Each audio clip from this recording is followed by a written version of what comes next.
what makes live music exciting is that it's live. And I think one of the best compliments we ever received was when Stevie Wonder came to a show, and he said, "It's so great to hear music that's all performed live, without tape or sequences." And I didn't have the heart to say, well, there's a bit of sequencing going on, but I was delighted that you couldn't hear it.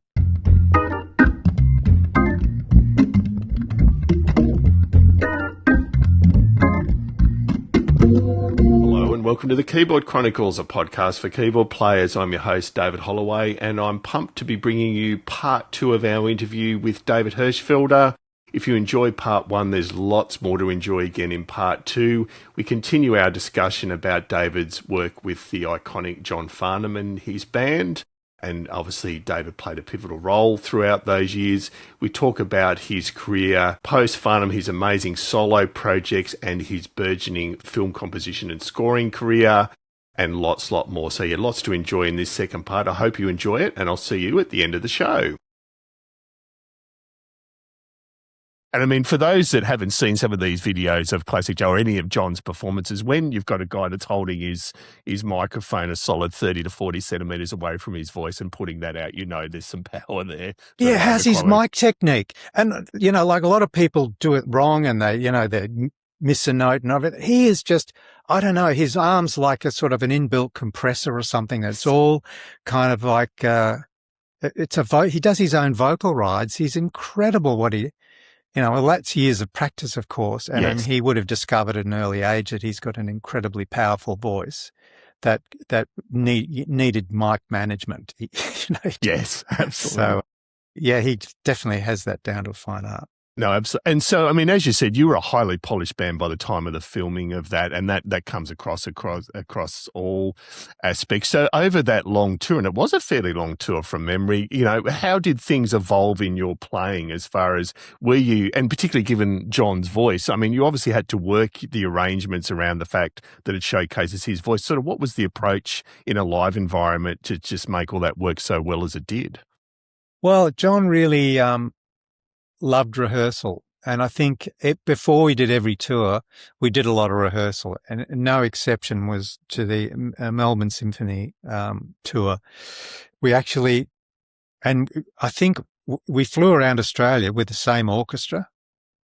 I think that's something that, I don't know if that happens anymore. I think usually you pick up an orchestra in every town, which means you've got to rehearse again and redevelop that chemistry, which we were able to develop over a 3 or 4 day period up in Brisbane. We just booked the Brisbane Entertainment Centre, Boondall, I think it was called, might still be called that. And we were there. We just moved in there for 4 days and set up, not only to work out the ensemble chemistry between the orchestra and the band, but also to fine-tune and iron out the audio bugs, get the miking right. We had a massive truck out the back with every single instrument in the orchestra had a bug on it and was individually mic'd, so you can imagine how many channels were going on. And plus we had 10 musicians in the band, so there was a lot of... I pre-mixed all my keys into a stereo pair, and the order was it might have been 3 stereo pairs. I had 3 stereo pairs coming up from my pre-mixed rig, and it was a massive thing to coordinate audio and also ensemble. So.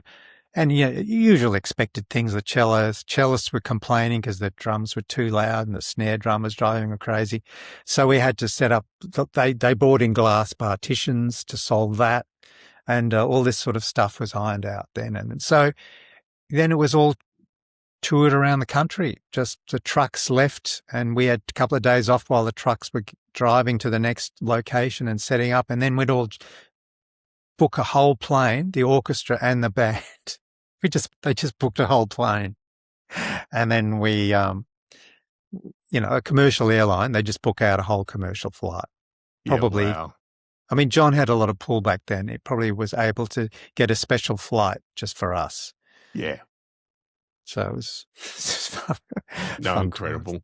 And I mean, obviously, that was only the start of a number of years. I mean, obviously, you went on to play a role with subsequent albums and Age of Reason. That just any key. I've just been aware of time. Some key recollection. I mean, Age of Reason was another big step up again. Again, even more complexity in the songs. Just tell us a little bit about your memories of even the recording process with that.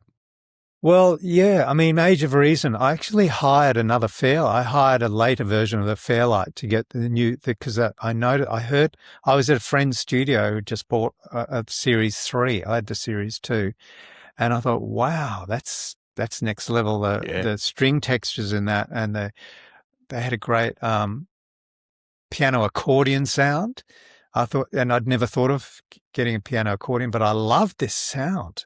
So I ended up loving it so much it ended up being on Two Strong Hearts, which is one of the kind of poppy, country-ish ditty on that album. But Age of Reason had a lot of that album was Age of Reason was a lot more of the band. Yeah, it was the band and the technology as opposed to the technology and a sprinkling of musos here and there on the Whispering Jack. Age of Reason became more organic in sound.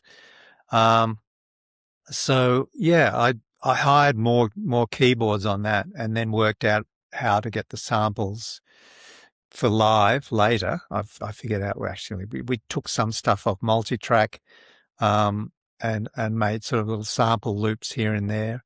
The ticking clock, we had a ticking clock going, which I mean it was just an evolution of technology when we had more funding behind us, so we could. That's right. Get a bit more hedonistic and a bit spend more time in the studio. Absolutely. And I'm interested, David, too, because that would have been your longest period of touring. I don't know whether you know, but I assume you would have played literally hundreds of gigs. What was the when I say personal impact, how did you find from a stamina, and I know you're in your 20s, but how hard was it touring at that level for that long? Well, I mean, I was 27 at the start of that period, and I was about 31 when I stopped. And what happened in the end is that it wasn't that I ran out of stamina, but by the time I had to make a serious choice in my early 30s, so I really wanted to be a film composer. Yeah.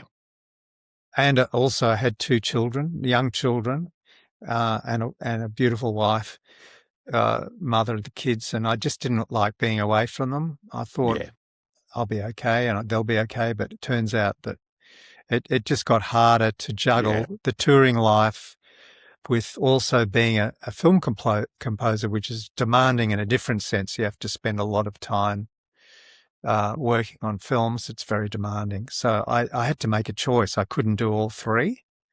So I think the last tour I did with John Farnham was actually musical. It was Jesus Christ Superstar.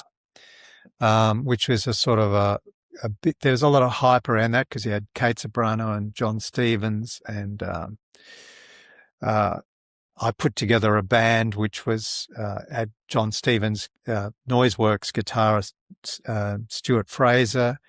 We had Willie Ziegler on guitar as well. It was great to reconnect with Willie.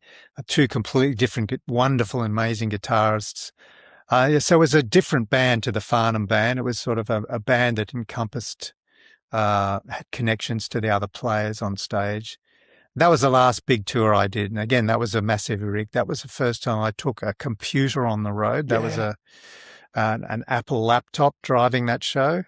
And so again, it was a hybrid, there were pre-recorded things, percussion and keyboard elements, and some abstract sounds going along to amp up the theatrical nature of it. And that was the last big tour I did. And that was so stressful and difficult to coordinate, because not only were there was 10 people in the band in the pit, but then there was all the singers, and it was a massive show. And JC Superstar is a massive show, and I'm a rabid fan, and I've had the pleasure of playing in an amateur guys in an orchestra doing it. There's a lot in it, and so it sounds like you're pre-recorded, because I know there are at least two keyboard players in an orchestral viewpoint, piano and the synth player, so there's a lot in it. Was there anything after all those years of huge experience that you were even learnt then with JC Superstar? Yeah, yeah, I learned a lot. I mean, I actually got the score, Andrew Lloyd Webber's score, and tried and replicated as many of the string parts as I could. In this for the recording, I added two French horn players to give it an orchestral sort of pomp and ceremony, and then live we didn't have French horn players, but we had two brass players, and one played valve trombone and the other played saxophone, so that the two of them could sort of simulate a similar feeling to the. So we had to think on our feet. Well, I had to think on my feet as to how to cover all those parts in the studio. Which so again, I guess a lot of the stuff I've done in that period, it was the creative cradle, if you like, was the studio recording, and then having to figure out how to take that on the road and reproduce that sound live. And of course, having sequenced parts meant that you could sort of, enhance the live playing. But I was also aware that what makes live music exciting is that it's live. And I think one of the best compliments we ever received was when Stevie Wonder came to a show, and he said, "It's so great to hear music that's all performed live, without tape or sequences." And I didn't have the heart to say, well, there's a bit of sequencing going on, but I was delighted that you couldn't hear it. I was delighted that it sounded live, and I think that's because the band had such a strong presence. Oh, absolutely. The combination and the tight interweaving of the sequence stuff with the live music is what gave us, I think, the best of both worlds. Yeah. And do you run into the guys from the band here and there? Obviously, I know you wouldn't necessarily run across each other often, and I assume you've kept in odd touch with John over the years. Yeah. I kept in touch. I haven't seen John since his illness. Yeah. He's been very private about that, and that's fair enough. But I have kept in touch with Lindsay Field, who's he's been in the band for years. I saw Chong Lim backstage at a Russell Morris concert a few months ago. And I've been in touch with Gaynor, reconnected with Gaynor, and around the time of the John Farnham documentary, which I appeared in and also scored that. So that's when I reconnected with Gaynor, and it was so tragic that Glenn passed away before that was completed. But at least he was memorialized, saying all those wonderful things he did. And just briefly mentioning Chong Lim, and we're hoping to speak to Chong some stage over the next few months, but was there a sort of a formal handover to him? Like, were you able to pass on some of the information, or was it a sort of a different sort of change in players after you left? Look, Chong wanted to, I think, make it his own. Yeah. And he sort of, I said to John, look, I can't tour anymore. As much as I'd love to, I just can't. I had a clash. Actually, the first big clash was strictly Ballroom. Wow. And that was my first feature film, and there was a lot of pressure, and I couldn't do both jobs, unfortunately. And it pained me to make that decision. But I suggested that, Chong, because I knew Chong actually from when I was at uni. I'd met Chong through a mutual friend of mine, David Hobson. Yes. Who I've later worked with again, and we reconnected years later. But at the time, I'd met Chong then, and he was a really talented musician, and I thought he'd be a good mix for John. So I sort of suggested that, and obviously the rest is history. It all worked out pretty well. It did indeed. And so before we jump into the film portion of your career, which is incredible, let's talk about solo and other projects. So you just mentioned, I'm going to start with your amazing solo album way back to 1989, Welcome to the Nightclub of My Mind. What was the impetus for that? I mean, I know you're laughing to yourself now, but I would argue, and you can laugh at me all you want, it still holds up incredibly well. But tell us about the impetus for that amongst everything else you were doing. Look, it's funny. I went through a stage of thinking it was a bit daggy, but now I've listened to it and sort of separated myself from it. It's actually, I wanted to make a record where I played everything on it. And I guess in my heart, I wanted it to be more on the sort of the Mike Oldfield spectrum of things. But I was very much talked into being quite poppy and accessible in it. And so I did. I thought, well, look, why not? I'm comfortable with doing that. And I did that. And I sort of wanted to celebrate all the different sorts of music I'd experiment with it, not make it too, intimidating for an audience. So anyone I wanted to make it accessible. And then, and we did some fun things in the studio. I worked with Doug Brady, who is engineered Whispering Jack and Age of Reason and Chain Reaction. And I think it was in between Age of Reason and Chain Reaction where I had a few months spare. And to be honest, I was trying to get film work and couldn't, because I think I had something to do with looking too young and having a mullet was not taken seriously. So I decided to make this record, and Ross Fraser was very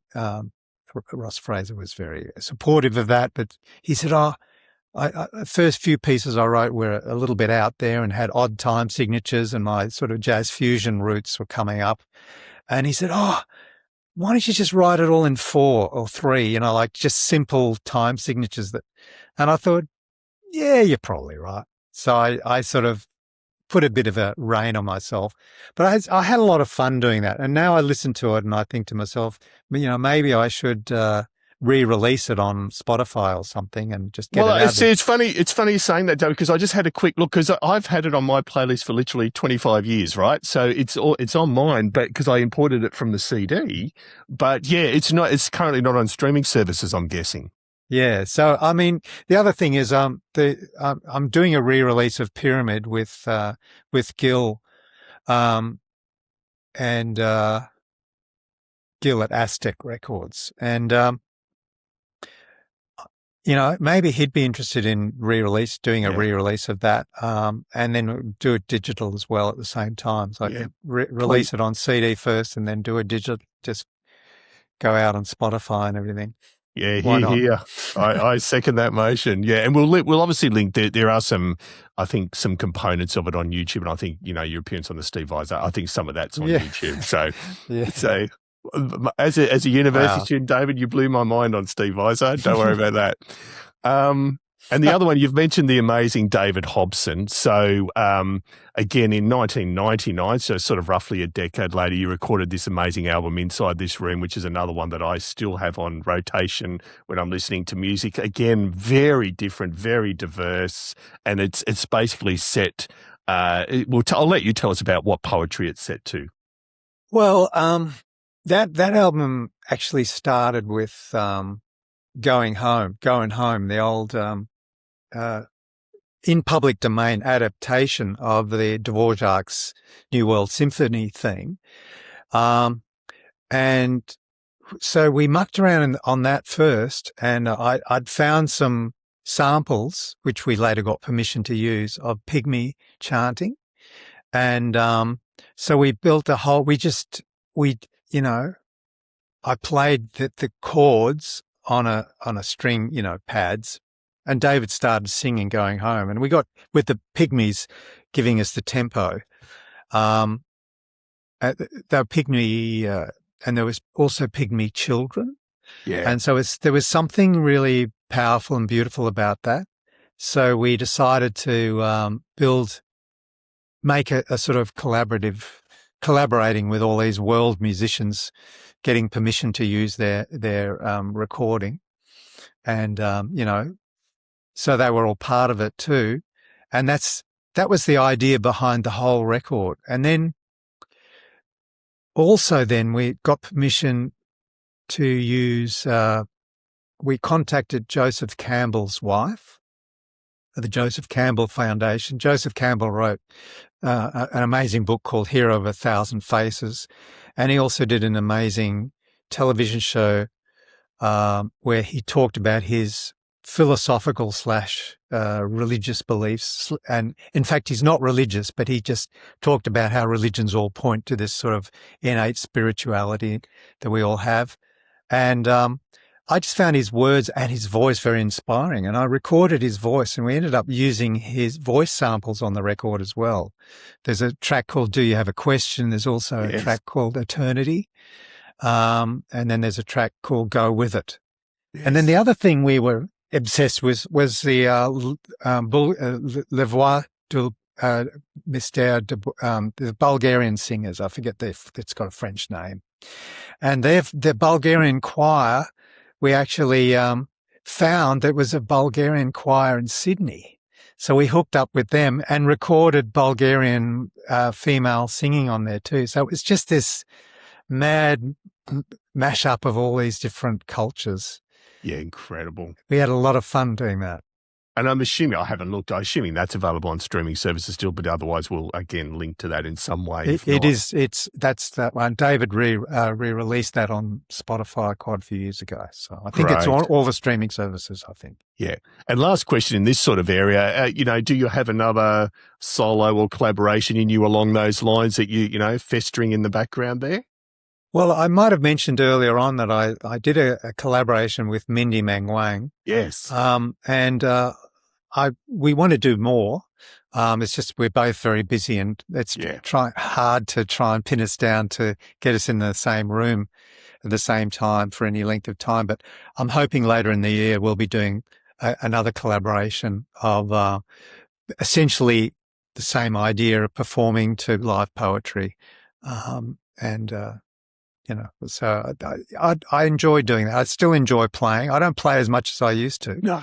But I play every day because these things behind me are my, musical typewriters that connect me to get my ideas quickly out of here and into a physical form. So I still play keys every day, and I love experimenting with sounds. So who knows what's around the corner. And do you still have that beautiful piano? Yeah, I've still got the over there. I've got the Bösendorfer.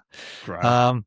And I've also restored the Kauai Grand my parents gave to me in 1978. I restored it a couple of years ago to its former glory, and it is magnificent. And that's downstairs. So that's just a beautiful instrument. The lady who did that, Meredith, is a genius. She's an incredible piano tech, and it far exceeded my expectations. Yes. And so, no, that's amazing. And I'm obviously keen to talk about this incredible career you've had in film scoring and so on. So it's hard, again, to encapsulate in a short period of time what you've achieved here. You've mentioned your initial film being strictly Ballroom, so probably worth talking about that from the learning curve you experienced as a film scorer. Like, it was a passion, but what was the reality like for you in those early days? Well, Strictly Ballroom was the first, what you would say, a feature film, a film that's produced to, be shown in a cinema. And, of course, that's an old-fashioned term now because, everyone has a cinema at home now. But back then, and so there was, I guess, the separation between TV and cinema was that you put a lot more detail into feature film work. Of course, that myth has exploded now because a lot of the television content looks cinematic and sounds cinematic. The detail I put in the sound design and the score is right up there with films. But that was the first time, and I felt, and so I was given a lot of time on that. There was 9 months, and I was learning it. I had scored 2 documentaries for television and a movie for television in 1990. So I was familiar. I knew how to synchronize to. I taught myself how to use SMPTE time code and synchronize to pictures. So all that work was done, but I hadn't. With Strictly Ballroom, I mean, we had to do everything. There was no budget for a music supervisor, so I had to help. Find what songs we could afford. Ted Albert from Albert's Music, and Ted Albert is the man behind AC/DC. Yeah. So it's hard to imagine that he would be interested in a film about ballroom dancing, but he just loved the idea, and he loved the storytelling of it, the idea of a repressive regime of dance steps that you could not it was kind of a fascist regime of dance steps that, this young couple just dared to break out and do their own dance steps, which is the rebellious nature and the idea of free creativity as opposed to being squashed was a very, something that I felt I really wanted to be a part of that. It was a story of rebellion in a way, quiet, peaceful rebellion. And I thought that's what drew me to the story. But there was a lot of moving parts. I had to create tracks for them to dance to and figure out ways that we could pull the audio out. And so I created a thump track, which is like a click track, but it's just like a kick drum that's below 100 cycles, so that you could filter the music out for the dialogue, so that just in case there was some dialogue you wanted to keep while they were dancing, they could keep dancing in time. So we've developed all these techniques, and then later I had to replace everything, and then they cut the film, and then they cut the scenes, and so I had to learn how to put the music back together again with the new pictures. So it was a fantastic learning curve, and it was just honestly one of the most exciting projects I'd ever worked on. Yeah. And still to this day is one of my, I look back on that very fondly. It was an amazing experience. And so you prompted me on a question I hadn't planned on asking, but has there been a film project that in both either a positive or a negative way has been the most challenging for you as a composer? Well, that one, and also Shine was incredibly challenging. That film was different in a way because I had to. I was musical director, like Strictly Ballroom. I was both musical director and composer. So I had to sort of link all the set songs. In the case of Strictly, it was Latin American based pop songs, and also Latino music, like authentic Latino music, like flamenco and rumba and the real Brazilian rhythms that have been often sanitized by, whitewashed by the Anglosphere and become the cheesy sort of ballroom dancing. But all of that had to be attended to with incredible detail. Yeah. So that was difficult. And then Shine was difficult in a different way because you had to recreate legitimate, authentic classical performances and I had to record David Hirschfelder himself, who played all the piano, but he sings while he plays. Yeah. So I had to figure out a way of recording him without having his voice on the mics. So I used an instrument called a disclavier, which is like a player piano in a reverse. For those who don't know, it's got solenoid motors on it. It's MIDI. So you can record someone's performance and then they can leave the room and then you can get an amazing sound later and tune the piano and then detune the piano to make it sound like an older instrument. And we did all those sort of things. So that was a delicious challenge and spent hours on that. And many months on that film too. They were hard but very satisfying. Yeah, absolutely, and shown in the Academy Award nomination. The other one I was interested in is obviously not just technologically, but what's changed with film scoring over these sort of last 20 to 25 years. I mean, obviously back in those early days, I'm assuming you had like what I call a supermarket of modules. So, would have had different sound modules, orchestral libraries and so on. What's sort of changed from that viewpoint, but just even in the process of recording for film now? Well, I mean, you quite rightly allude to the supermarket of modules, and that's what I had. I had sort of, racks of modules, sample playback ROMs, ROM playback orchestral libraries. That's all, as you know, that's all replaced now by vast libraries of, contact libraries and Vienna symphonic libraries, which have incredible, scripting and legato scripting on the instrument, so it sounds more realistic. So I guess the process was the same back then, only with cruder instrumentation. So the demos didn't sound as, I'll never forget, Shaker Kapoor on Elizabeth didn't really get that excited about the demos, he didn't know what he was listening to because he wasn't familiar enough with orchestral music to kind of hear where it was going with the crudeness of the mock-ups.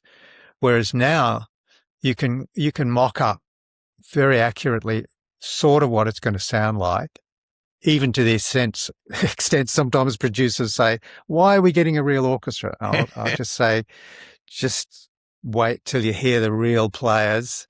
And of course, I had one producer once in tears in the recording session saying, I'm so glad you twisted my arm to spend the money on the real orchestra. And so, yeah, that's the difference now, I think, is there's an expectation, or it was kind of special in the 90s, or more unusual for composers to be able to mock things up. There were still a lot of musicians who would just go straight from like a very crude piano sketch to a orchestra. But by the mid-90s, a few younger composers were starting to mock up. And now everything is, all composers now are expected to be able to demonstrate their ideas to within an inch of its life of what it's going to be. Obviously we're all expected to have sort of Hans Zimmer like battalion of sounds at our disposal. Yeah.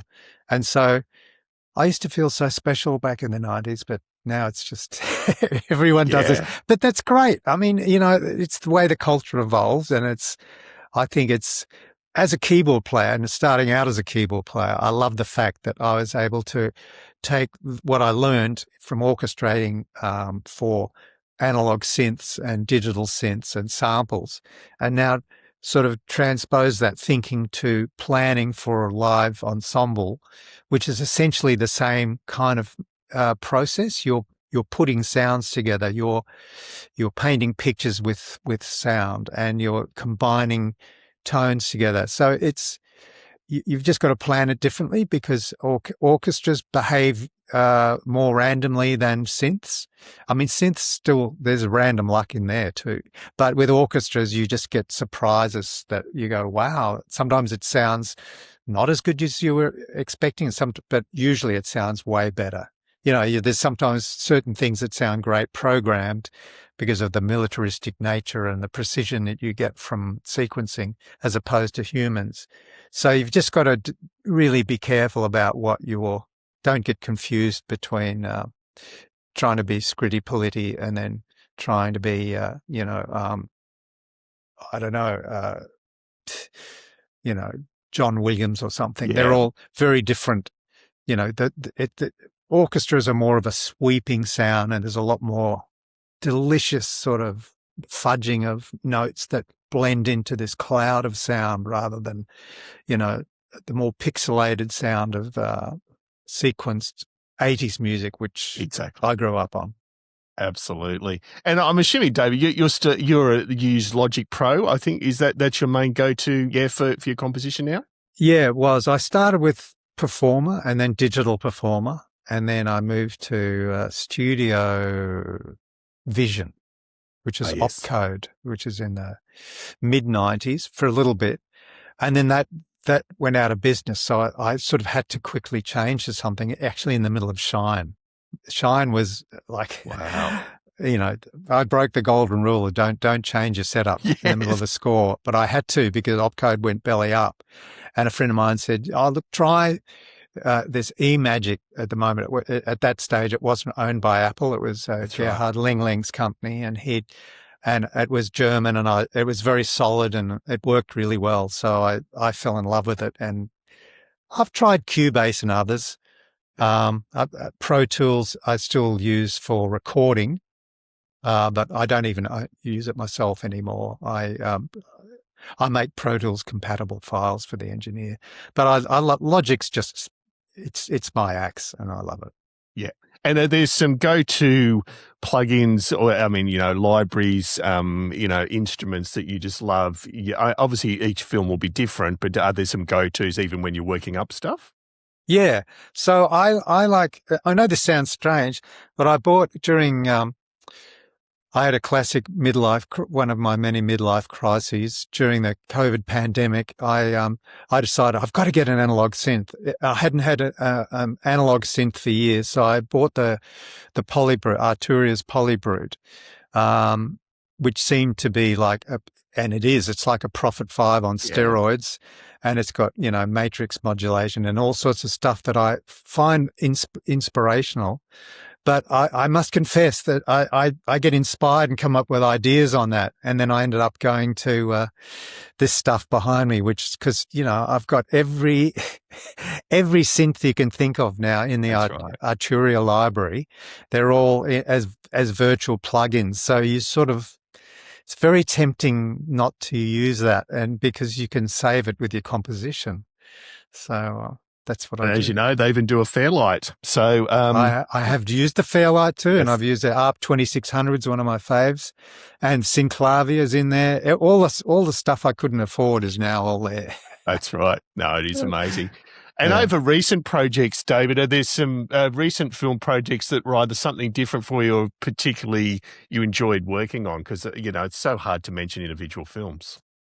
Look, I really enjoyed working on The Dressmaker, which is quite a well-known film in Australia. I don't know how to translate overseas. Also, there was an animated feature called The Guardians of Ga'Hoole, which I worked on.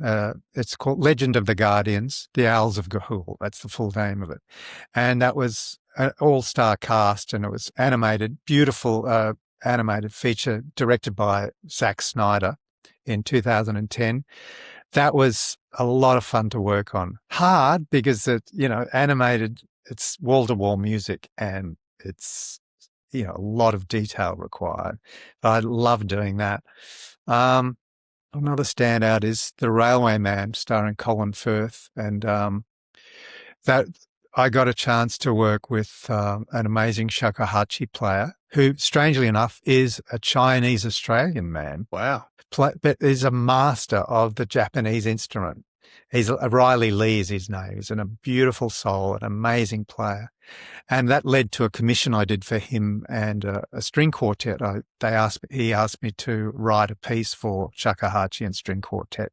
So that was a nice little side project to spin off that. What else? Oh, look, it's been lots of... I really like working on Escape from Pretoria, which was a prison break film a few years ago. And also I've done a couple of films with Russell Crowe. One was The Water Diviner, which was another war pick, very, very epic film. And also he starred in a film I worked on a couple of years ago called Sleeping Dogs. And he plays a retired detective who has Alzheimer's. So a really interesting story, a really interesting idea of him trying to solve a case with Alzheimer's, and he can't remember details of a cold case.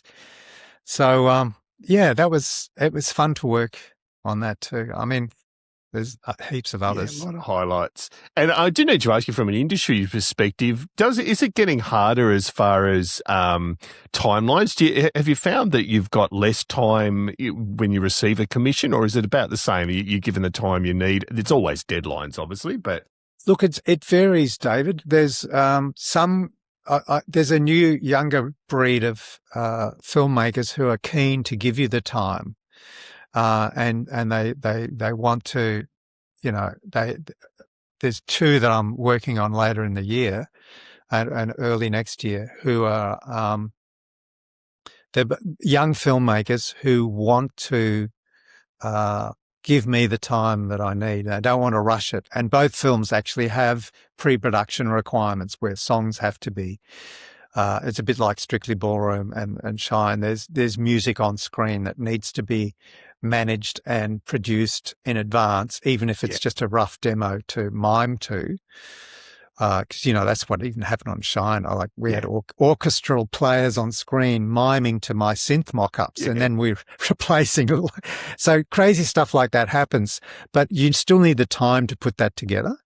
And but as I mentioned, working last year on I had 80 minutes of music to write in 4 weeks. And luckily I have Sam, my son, who's a really phenomenal musician, and he knows how to, I'll write some music and then he'll sort of digest that and do his version of that. And then I'll listen to his stuff and go, oh, wow, there's some cool sounds there. What's that sound? And he'll send me the plug-in, and we feed each other ideas like that.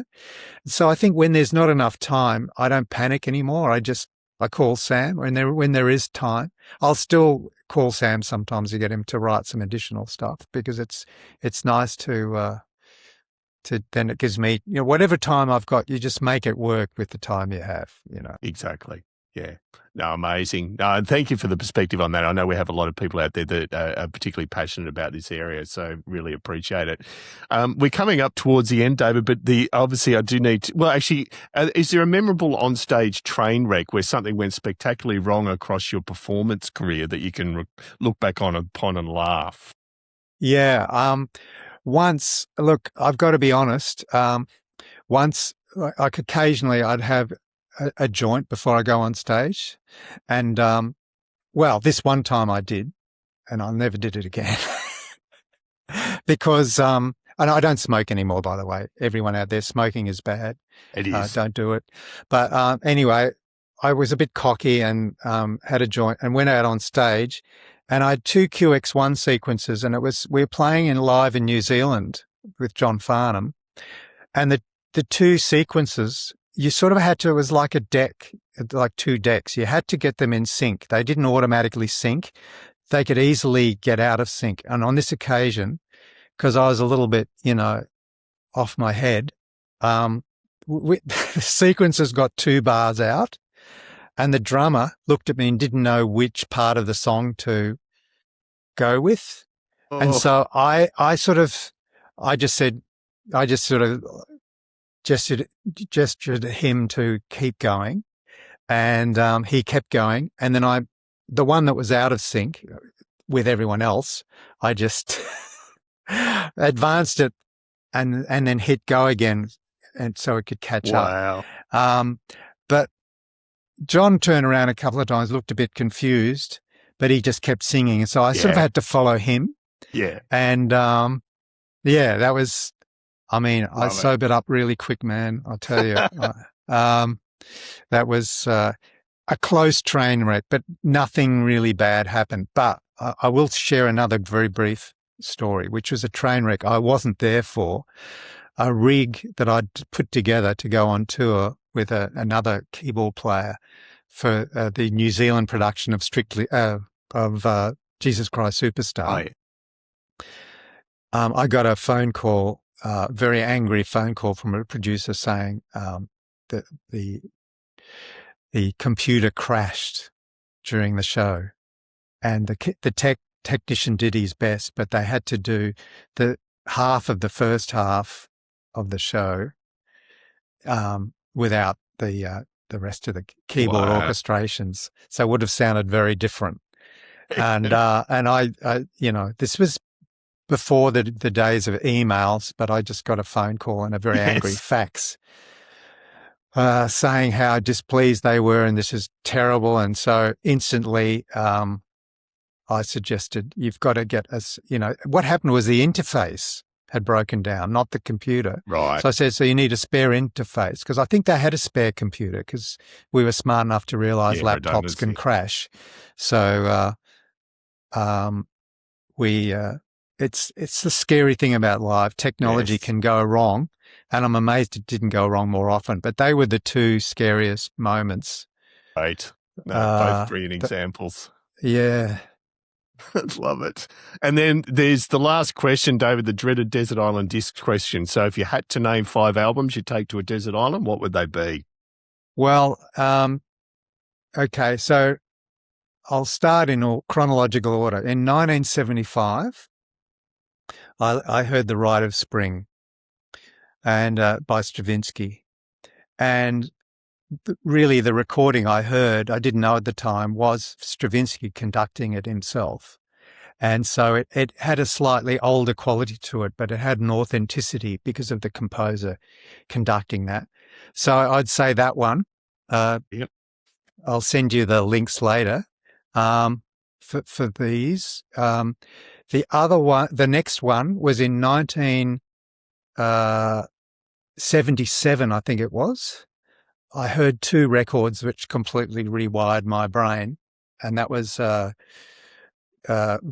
Report, Heavy Weather, Joe Zawinul. It was just an amazing what he did. You could tell he was classically trained, but he was an amazing jazz musician and an amazing synth programmer. So he inspired me to dive deep into that world. And around the same time, the other record that blew my mind was VSOP, Herbie Hancock Live, with Wayne Shorter, Freddie Hubbard, Tony Williams on drums, and Ron Hubbard on bass. Those two would have to be, if I was on a desert island, I'd have to have those two as well.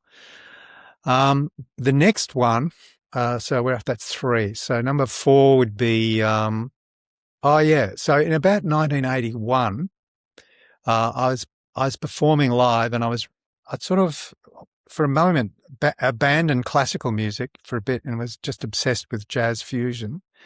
But one of the fans who used to come to the gigs, I became friends with, and he said, "You've got to listen to the Planet Suite." And Herbert von Karajan's just released an album conducting the Berlin Philharmonic. So Planet Suite, what an amazing disc, and so much light and shade. And then number 5, it would have to be, I think, my all-time favorite film score, The Mission by Ennio Morricone. Yeah. When I heard that, I just thought it had everything I love about music. It had heart and soul, simplicity, and then grandeur, and the way he layered complex rhythms and, indigenous choir with classical music as well, all mixed together and layering. He wrote you've got to watch the documentary, man. Ennio the Maestro. He talks about how he combined the 3 themes together so that they could work together or independently. It's just mind-blowing stuff. Didn't realise it was a doc. I'll definitely be checking because I love the Mission soundtrack. It's amazing. David, thank you. They're incredible picks. And look, I can't thank you enough for your time. You've been incredibly generous, and I know you need to duck off for something else. Right back at you, brother.